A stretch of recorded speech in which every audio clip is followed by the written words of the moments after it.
Now, from the area's leader in live local news, this is Wyln News, the area's #1 source of live local news and information in Luzerne, Schuylkill, Carbon, and Columbia counties. Wyln News starts now. Good evening, and thank you for joining us on Wyln News. I'm Julia Wiegand, in for Paula Dagnan. We start tonight in Rush Township, where the police department has filed 2 criminal complaints against 25-year-old Alan Schrader III, whose last known address was on East Alley in Lehighton. Police say information was received that Schrader had entered a store located in Plaza Drive on July 12th and 14th, removed video game controllers from the sales floor, and fled the store without paying for the items. Schrader currently has warrants for his arrest from Dauphin and Columbia counties and also has a probation violation from Lehigh County. Anyone who knows the whereabouts of Schrader is requested to contact the Rush Township Police Department by calling 570-668-4242 or by dialing 911. A man from Sugarloaf Township will no longer face more than 700 felony child pornography charges in Luzerne County Court. Now, 39-year-old William Barrett will face those charges in U.S. Middle District Court of Pennsylvania in Scranton. County detectives withdrew their case against Barrett of Tom Hicken Road on Wednesday. Barrett was indicted by a federal grand jury June 5th for similar violations. He entered a not guilty plea to the 2-count indictment late in June, one for receiving depictions of minors engaged in sex acts through a computer and cell phone, and another for possessing and accessing the content, according to court records.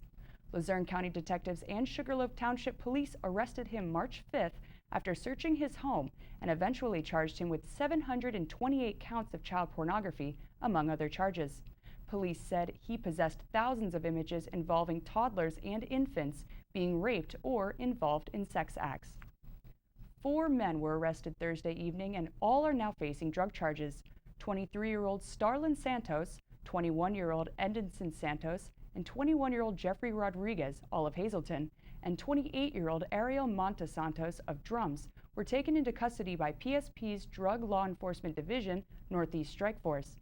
According to arrest papers, a sale of fentanyl heroin took place between Cleveland and Harrison Streets in the area of Fremont Court. All 4 were jailed after failing to post bail. A man found guilty by a jury yesterday in the death of his daughter still maintains his innocence.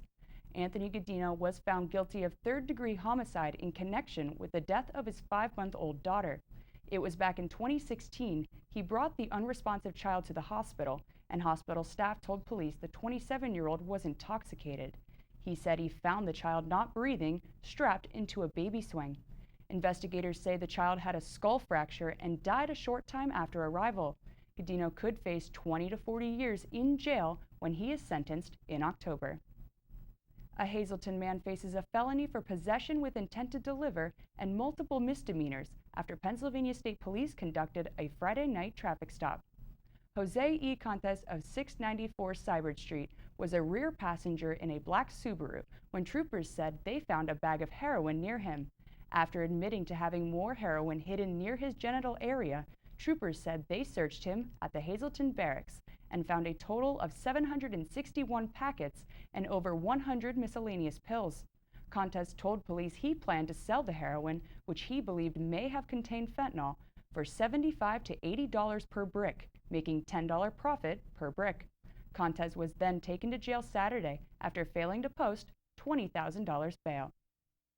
27-year-old Derek Lee Spade of Hanover Township was sentenced Monday to 14 years in prison after admitting he robbed a Plains Township bank during a brazen gunpoint holdup. 30-year-old co-defendant Gerald Paul Pambianco of Plains Township is set to be sentenced today in U.S. District Court. Both men previously pleaded guilty to 1 count each of armed bank robbery and using a firearm during a commission of a violent crime. According to prosecutors, the men robbed the Luzerne National Bank at 1077 State Route 315 on May 16th of 2018 while armed with 2 Ruger 1022 rifles and a Savage Arms .22 caliber rifle. Spade entered the bank with a t-shirt covering his face and pointed one of the rifles at an employee before leaving in the getaway car Pambianco was driving with $8,204 in cash from the bank. They were captured following a police chase along Interstate 81. Both men are also awaiting trial on state burglary charges connected to 2 burglaries that took place the same day as the bank robbery. 35-year-old Nathan Blouse of Lansford faces more charges after physically assaulting another inmate in the Carbon County Correctional Facility during a Bible study. Video footage of the incident was obtained and showed that heated argument between Blouse and the inmate that began when Blouse got out of his chair, rushed over to the inmate, and began striking him in the face. The fight then went to the ground with Blouse on top of the inmate continuing to assault him. The inmate was transported to the hospital for his injuries. Now, after a search warrant was requested for copies of the inmate's medical records, police found that the inmate suffered a left orbital fracture and a fracture of his nose, injuries that required surgery to repair. Blouse faces charges of aggravated assault, assault by prisoner, simple assault, and harassment. He's currently incarcerated in the Carbon County Correctional Facility in lieu of $10,000 bail and is scheduled to appear for a preliminary hearing July 24th in Jim Thorpe. Today is the day many of us at Wyln have been waiting for, as we switch from our old transmitter to a new HD digital one. Today, the crew installed the new equipment on the Wyln tower behind our building. Wyln TV, along with other stations across the county, went into an FCC-mandated repack to make more room over the airwaves. Our engineers are still working on the new transmitter, and it will officially be turned on at 12:01 a.m. Wednesday morning. If you use rabbit ears or an antenna, you will have to rescan your TV to pick up our new and better signal. For more on this, you can visit fcc.gov/TV rescan. Coming up on Wyln News, the Senate Majority Policy Committee will meet to examine possible routes to school property tax elimination. Plus, Wilkes-Barre is looking into reestablishing an intercity passenger rail service between the city and Philadelphia. But first, let's take a look at our 7-day forecast. Well, evening thunderstorms tomorrow, a high of 83 and a low of 68, and oh look, more thunderstorms on Thursday, high of 80 and a low of 67. Hopefully, Friday is not lying. I would love to see some sun, high of 88. We'll be right back.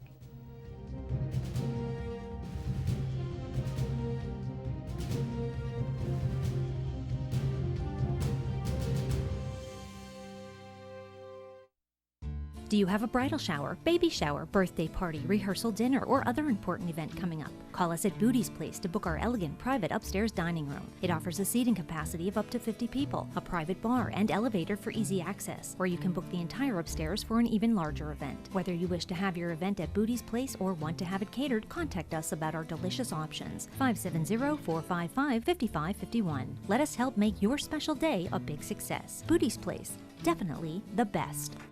Ken Pollock Commercial Center welcomes you to the 35th Annual Frontier Days Championship Rodeo and Bolorama in Benton. The rodeo runs July 16th through the 21st. Cowboys from all over the East will compete in bareback, bull riding, calf roping, bronc riding, and more. Tuesday and Wednesday, it's Frontier Days. The rodeo runs Thursday, Friday, Saturday, and Bolorama is on Sunday, July 21st. All shows begin at 7:30 p.m. Vendors, crafts, food, and entertainment begin nightly at 5 p.m. The Benton Frontier Days Championship Rodeo and Bolorama. Details at bentonrodeo.com. All Care Home Care, providing quality in home care since 1986. Call and see how their team of licensed physical therapists, skilled nurses, speech, and occupational therapists can provide you with exceptional service in the comfort of your own home. They also offer dietitian, home health aide, and medical social worker services. You have a choice in your health care. For safe, friendly, qualified care, call All Care Home Care today and let their team begin taking care of you and your loved ones. The summer heat and humidity has arrived, and according to the forecast, it's not going anywhere for a few days. An excessive heat watch is in effect from tomorrow afternoon through Saturday evening. Temperatures could climb into triple digits and, coupled with the humidity mean, cause a greater chance for heat-related illnesses to occur. So, be watchful of your neighbors, stay cool, and stay hydrated. The 9th evening of a zoning hearing into a proposal to build almost 24 50-story windmills atop Broad Mountain in Packard Township will be held tonight at 6 p.m. at Weatherly Area High School. Algonquin Liberty Power will present a total of 10 expert witnesses during the zoning hearing. To date, 8 of the 10 experts have testified so far. This includes testimonies related to reception, aviation, GIS, water, noise, weather, property values, the turbines themselves, and more. Again, that hearing continues tonight at 6 p.m. in Packard Township. the Senate Majority Policy Committee will meet to examine possible routes to school property tax elimination. This workshop is being held at the request of Senator Kristen Phillips Hill and will take place on Tuesday, August 13th at Penn State York at the Poulo Center. Senator Dave Argall from Schuylkill County will also be part of this discussion. Argall has been working to scrap the tax for a few years. Argall said the goal for this workshop is to look for ways to move this difficult issue forward and sooner rather than later. An official with the Luzerne County Board of Elections wants a report regarding the election director and her ties to a county vendor to be made public. Luzerne County paid a Harrisburg law firm over $47,000 for an investigation and report on Marissa Crispell's involvement with election systems and software, which has been the county's vendor for more than a decade. She attended 2 ES&S advisory board meetings where the company paid for her travel expenses. Vice Chairman of the Luzerne County Board of Elections, Peter Wallette, said it was a publicly funded investigation and that the public has a right to know. He plans to file a right to know request in the near future. The county received the 80-page report in February and was only released to county council members. Wilkes-Barre city officials believe it's time to look into reestablishing intercity passenger rail services between Wilkes-Barre and Philadelphia. A meeting of the Lackawanna-Luzerne Metropolitan Planning Organization will take place on Wednesday to request that the MPO seek funding for a feasibility study of such service. City Director of Operations Butch Frady will serve as proxy for Mayor Tony George and said the meeting is open to the public, where public comment on the proposal would be welcome. City Controller Darren Snyder has been researching the benefits of reestablishing the service and spearheaded the effort to lobby for a feasibility study. He believes the reestablishment of rail service from Wilkes-Barre to Philadelphia would spur economic development in the region and improve quality of life. Snyder and Frady both noted that the service would also ease congestion on the region's highways. Snyder said getting the study on the organization's agenda is the first step towards seeking state and federal grants that could fund it, and thinks reestablishing the rail service could be more feasible now more than ever. Staying in Wilkes-Barre, Mayor Tony George plans to ask City Council members to approve appointments to boards and authorities at tonight's work session. But 2 council members, Beth Gilbert and Mike Merritt, said they didn't think that George should be making the appointments without consulting with George Brown, who won over Mayor Tony George in the May primary election. According to the work session agenda, Council will consider appointing Robin Shudak and Tony Thomas to the Shade Tree Commission and Councilman Mike Belusco to the Wyoming Valley Sanitary Authority. Reappointments to the City Parking Authority and Traffic Committee are also on the agenda. The work session is scheduled to begin at 6 p.m. at Wilkes-Barre City Hall. Coming up on Green Ridge's News Choice, it's day 2 at Camp Cadet, where cadets got to check out PSP's helicopter. And speaking of state police, it's Trooper Talk Tuesday, where we discuss the Citizens Police Academy with Trooper Anthony Petrosky in Community and You. Stay with us. Don't make the big box mistake. Shop local and save at Grand Central in Hazleton. Get better prices than the big box store on our huge selection of furniture, mattresses, appliances, and electronics at Grand Central in Hazleton and at the Laurel Mall. It's okay that everybody ignores me when I drive. It's fine, because I get a safe driving bonus check every 6 months I'm accident-free. Because I don't use my cell phone when I'm driving, even though my family does and leaves me all alone. Here's something else. I don't share it with Mom. Right, Mom? I have a brand new putter you don't even know about. It's awesome. Safe driving bonus checks only from Allstate. Switching to Allstate is worth it. Visit your local Allstate agent, the McNeilis Agency in Hazleton at 1092 North Church Street, or in Hometown in the Hometown Village Square. Not only is Krugel's Georgetown Deli and Beer your craft beer headquarters, they have great food too. Check out Georgetown's Pub Fare menu. G-Town scallops, cheesy crab pretzel, smoked brisket, smoked wings, and more. Or how about their Flight and Bites with your choice of sauces and 5-ounce draft beers. They have a great selection of craft beers on tap, and you can get it to go in a crowler. Stop in and play Keno or other Pennsylvania lottery games. Krugel's Georgetown Deli and Beer in Wilkes-Barre Township, right next to the Big Cow. Check them out on the web at georgetowndeli.com. Don't make the big box mistake. Shop local and save at Grand Central in Hazleton. Get better prices than the big box store on our huge selection of furniture, mattresses, appliances, and electronics at Grand Central in Hazleton and at the Laurel Mall.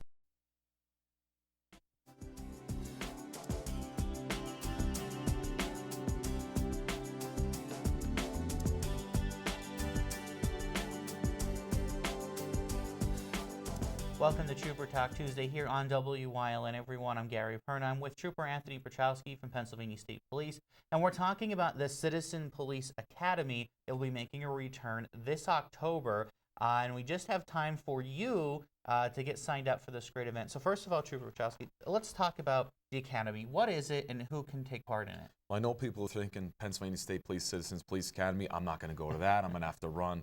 It's not like that, okay? Our Citizens Police Academy is held at Penn State Hazleton. It's 8 consecutive Tuesdays from 6 p.m. to 8:30 p.m. And each week there's different presentations. 2 to 3 presenters come in each week, and they talk about their job. A lot of times they put on a case study from an actual case. And people get to learn more about the state police and the different jobs within the state police. And it's completely free. And this is a great event. So it's primarily a lot of classroom where you can come in and listen and learn about it. Is there any cost? There's no cost. It's free. We bring in all the presenters who are working. They do an awesome job. It's all classrooms. Sometimes we go out, look at vehicles. We'll do a radar demonstration so people can see how it works, things like that. But it's a great time. And this is for people within Troop N's coverage, which is Lower Luzerne County, the Hazleton area, Columbia, Carbon, and Monroe counties. And do we have to bring anything with us? No. There's no test. There's nothing like that. This is just for people to learn more about the Pennsylvania State Police. That's good. There's no test, so I'm okay with that one. And this is also great. So is there a registration period that people have to go on and sign up for it? So you have to apply for this. We do a criminal background investigation. Obviously, we are the state police. We want to make sure we don't get the wrong people coming to this Citizens Police Academy. If anybody's interested, they could email me. My information is on the state police website. They could come to the state police barracks here in Hazleton, or they could call me and I could send a registration form out to them.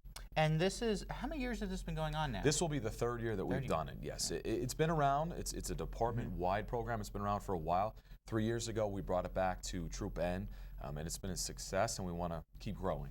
And this is always great because we've seen, I know we've done stories on it, we've seen some Crime Watch members take part in it. Yes. We've seen some retired people who just kind of want to learn a little bit more about what's going on, take part in it. So this is a great opportunity if you have questions or you're kind of like, you know what, I kind of want to learn a little bit more about what goes on. This is the place to go. It is, and even if it's somebody young, you have to be at least 18 years old to join up. But if somebody's interested in law enforcement, this would be a great opportunity for them to learn a little bit more about the Pennsylvania State Police. Okay. Without all the running and tests. Yes, absolutely. Nothing like our academy. So this will start October 1st, and it runs for every Tuesday for how many weeks? 8 weeks. 8 weeks, okay. 8 weeks, yes. So we got time, so right now, so all the information has been up on your screen to go on and register to be part of this. You want to get all this information, and you want to think about it, you can call Trooper Prochowski and get some more in-depth information on this. It's a great event. It happens at Penn State Hazleton. It's every Tuesday. It's a great event. We've covered it many times here on the news, and you do really get to learn a lot about how the police work right here in the Commonwealth. Did I miss anything about this? If anybody has any questions at all, they want to talk to me more about it, they could call or email me. Okay. And again, this is a great event put on by the state police, especially here at Troop N. All right, that does it for us here on Trooper Talk Tuesday, everyone. Thanks for joining us. We'll see you next time here on WYLN.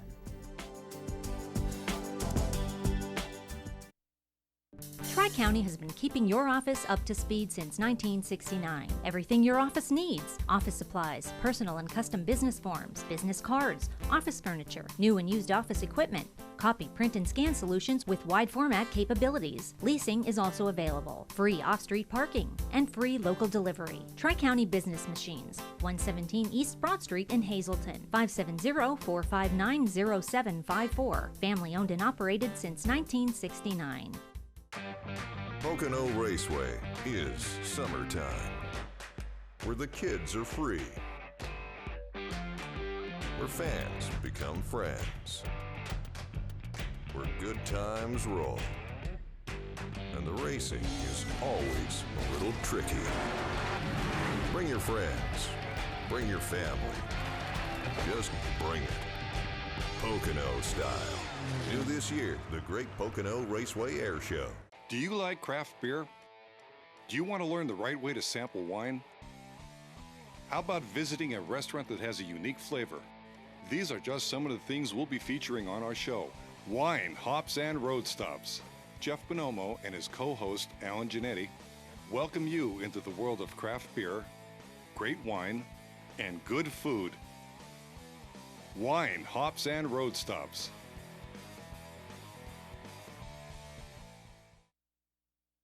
It's day 2 over at Camp Cadet. Wyln News intern Cameron Gregory got to check it all out and has the details. The young cadets that are taking part in the Pennsylvania State Police Camp Cadet program are working hard as the second day of the week-long program got underway. Well, this morning they got up, they had to be on formation at 6 o'clock. They went on a 2.3-mile run, so they run through the campus. So it was pretty exhausting for them. It was the first time they came up the back hill, which we all kind of feel after doing this a long time. The back hill is far more worse than the front hill. So they were pretty spent. And after breakfast, there's different activities. They had our forensics team was up here. Sort of walked them through a homicide, explained what they do. Then they had some internet safety and saw the digital forensics van. So basically, them being on social media and using their phones quite a bit, they think when they have something locked down that it's impossible to see, anybody can see it. Well, in a matter of seconds, these guys, if they had a phone, would have it broken down and find any information that they needed on it. And then, of course, the helicopter, which is, it says about itself what it is. Getting an up-close and personal look at the helicopter is something 13-year-old Blake Warren was looking forward to. It was really exciting. I was looking forward to it a lot, and it was more than I expected. Fellow 13-year-old cadet Helen Romero agreed with Warren that the helicopter was her favorite part of the day, but also had some feelings of her own about the overall experience. So far, it's been good, but hard. Looking toward the rest of the week, there's still a lot left for the participants of Camp Cadet to see and learn. Tonight they have martial arts, and then they have a little obstacle course, which is always a little friendly competition. And tomorrow morning they run again. They have a room inspection tomorrow. So that's one of the things here about being disciplined and self-discipline is that they have to keep their room in inspection order to the standards like of the State Police and Law Enforcement Academy. So to see a young person fold a shirt that isn't a crumpled ball because mom didn't do it for him is quite rewarding, probably for both of us. And then after that, they have K-9 presentation, and then I believe the Dallas SWAT team would be here. They're the prison SWAT team, so they get to interact with those individuals. And activities the cadets get to participate in can ultimately lead to them finding out what it is they love to do or can see a future for themselves doing. Tomorrow night is scuba diving. For some, what an experience. They will literally be tanked up, every single one of them, and in the pool for about 25 minutes per kid, just experiencing. Maybe some of these individuals learn from that and want to go on and become rescue divers and scuba divers that go out and help the community. By putting on this camp every year for the young people of our area, the Pennsylvania State Police want to build up confidence of the cadets and instill the idea that you can do anything you put your mind to. People think it's just a discipline camp, because the state police run it, and it's really more than that. We want to teach kids about self-esteem and self-confidence, so that's why we work them so hard. So when they're faced with an obstacle that they know they can accomplish anything, because all they have to do is put the hard work in for it, and they can do anything they want to do. So that's really what we hope they get out of that for themselves. Reporting for Wyln News, I'm Cameron Gregory. Thanks, Cam.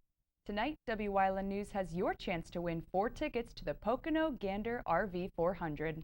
The race is Sunday, July 28th at the Pocono Raceway in Long Pond.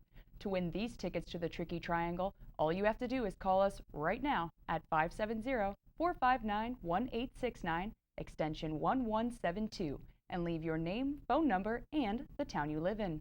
You'll be entered into the drawing, and a winner will be picked at random, so call now, and good luck. That's the news. Remember, you can get our news updates on our Wyln News Facebook page. Stay with us. A look at today's weather is next here on Wyln TV. Ken Pollock Commercial Center welcomes you to the 35th Annual Frontier Days Championship Rodeo and Bolorama in Benton. The rodeo runs July 16th through the 21st. Cowboys from all over the East will compete in bareback, bull riding,